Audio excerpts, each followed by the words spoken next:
Hello and g'day. My name is Rob Eccles and I'm here today to talk to you about short-term high-performance pastures in the temperate regions of Eastern Australia. This is a finishing system for young animals to reach their genetic potential at a younger age to achieve higher carcass classification. They're designed to have a high productivity per hectare, which will return a high dollar value per hectare. I'm sure many share my rule, but I believe the cheapest way to feed livestock is to grow the dry matter in the paddock and let them walk around and harvest it themselves. Just so you know which part of the world we're talking about, this is a world map and there's an arrow pointing to Australia. You will find Australia is divided into a number of states. My talk will be focusing mainly on New South Wales. However, the system I discuss is also applicable to Victoria, Tasmania, southeastern South Australia and southwestern Western Australia, temperate regions of Australia. Further north is tropical and many areas of inland Australia are desert. If you follow the highlighter, you will notice that I've got shaded areas of green, which is the tablelands of New South Wales, elevated areas of 500 to 1500 metres. Rainfall is relatively high, 700 and sometimes exceeding 1500 mils of rainfall per year.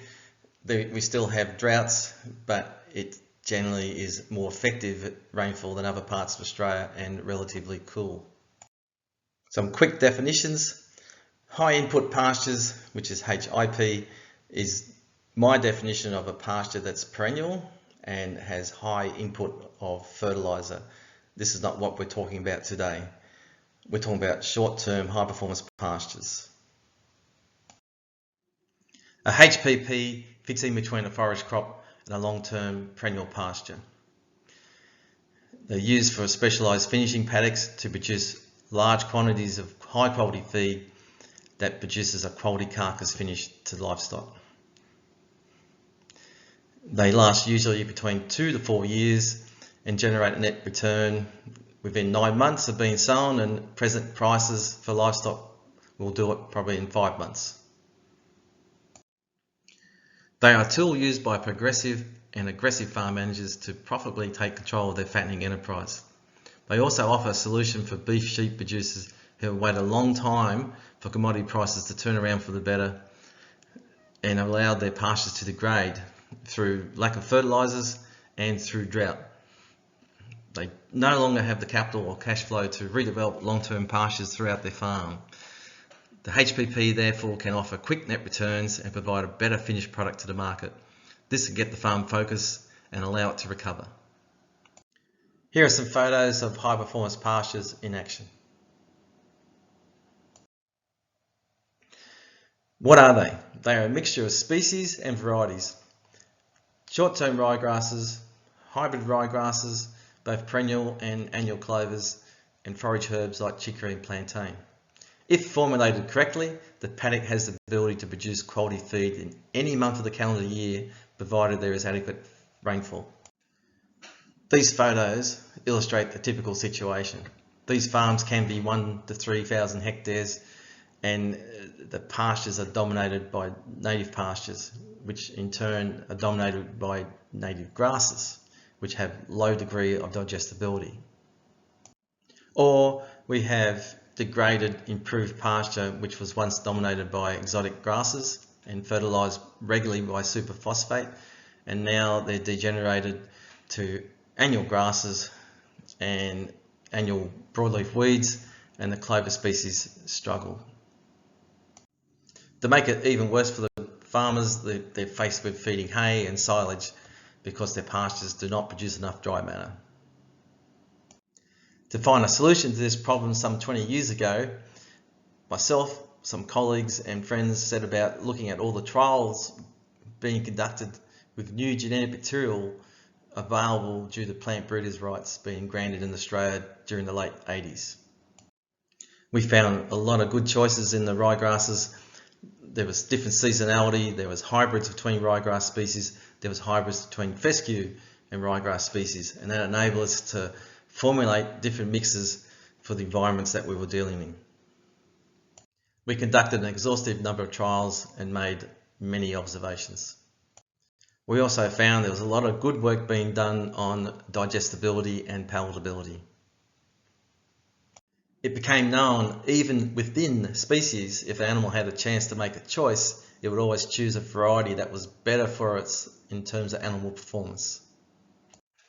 We continued this on to what I call man-sized trials. We put mobs of cattle and sheep into the paddocks and let them make their choice. Once we collected and analysed the data, we presented it at field days and helped the growers, the farmers, make their decisions. When you read my paper, you'll see that there's a lot of cost in setting up these pastures relative to other options. But we're only sowing 6 to 8% of the farm, and they're cash positive in 6 to 8 months with the finishing they achieve on the animals. So cash flow is king. We sow them late summer when the heat is gone, and we can graze them in 6 to 8 weeks.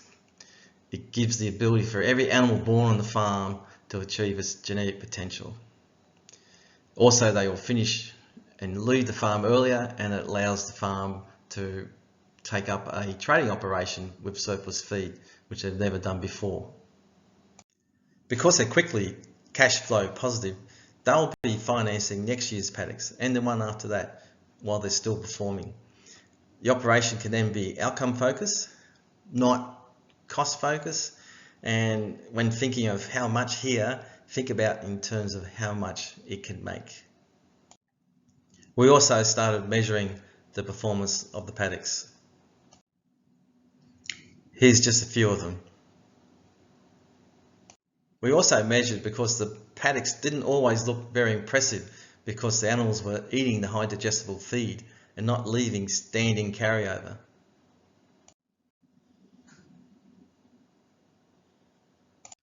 Australia does not get blanketed in snow during the winter. Our winters are quite mild, yet the plants shut down due to declining day length regardless of this.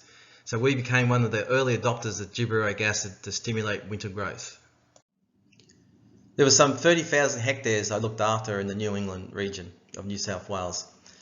We found that the animals were always outperforming with the HPP, the normal pastures. We found there was more opportunities to sell the animals during the year, and the traditional pastures generally only sold towards the late spring, or they would offload unfinished animals before winter set in.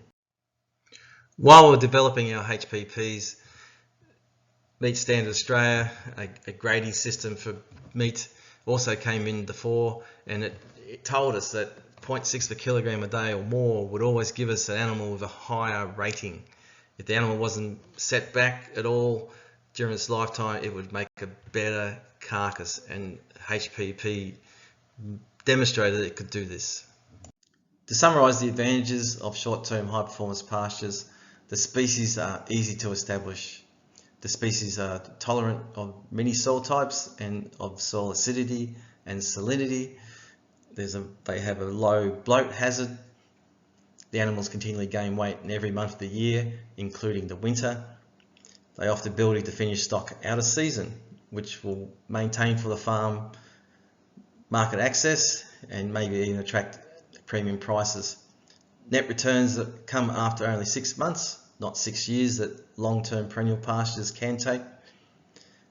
Twice the dry matter due to the higher quality, and 3 times the typical meat production per hectare than normal pastures. They also have 3 times the typical gross margin per hectare. They have high cash flows for the farmer and faster stock turnaround, which I again emphasise. The animals leave the farm at a younger age, which allows a stock trading option which may not have been available before to that farm. They also have high rainfall use efficiency in terms of weight gain of pasture per hectare per mill of rain and weight gain of beef per mill of rain. Disadvantages are that farmers require a high degree of competency and quality advice in both grazing management and general agronomy. Animal performance is pushed hard and can lead to metabolic disorders and deaths. Although the seed cost is only a bit higher than normal perennial pastures, fertiliser inputs are considerably higher. and due to the increased rate of animals achieving market specification, a new stock policy is needed and can lead to greater capitalisation to purchase additional stock and the need to develop new skills, although cash flow can handle this. You will find benchmarking information in my paper in the proceedings.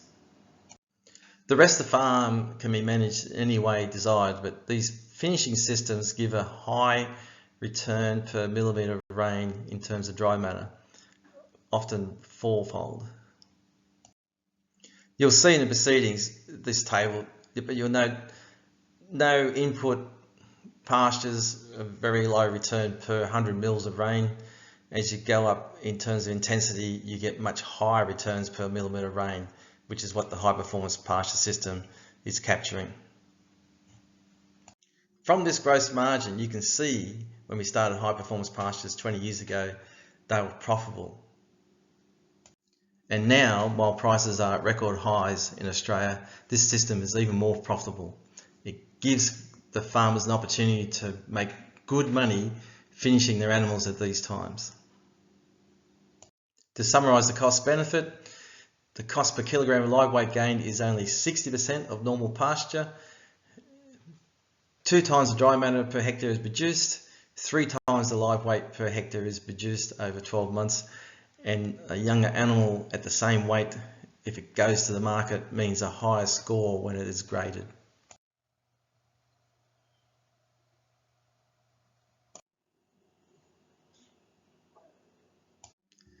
Essential for management. This is a management strategy that is highly productive, yet finely tuned. So be prepared for a mindset change. Keep in contact with competent agronomists and pasture technologists who can offer guidance with the system and management advice. To conclude, short-term high-performance pastures allow animals to perform to their genetic potential. They support the expectation of farmers, enabling them to set and achieve production, economic and social goals. It also supports the consumer and the customers in improved, predictable supply chain with an improved carcass yield and quality. Thank you for letting me present to you today.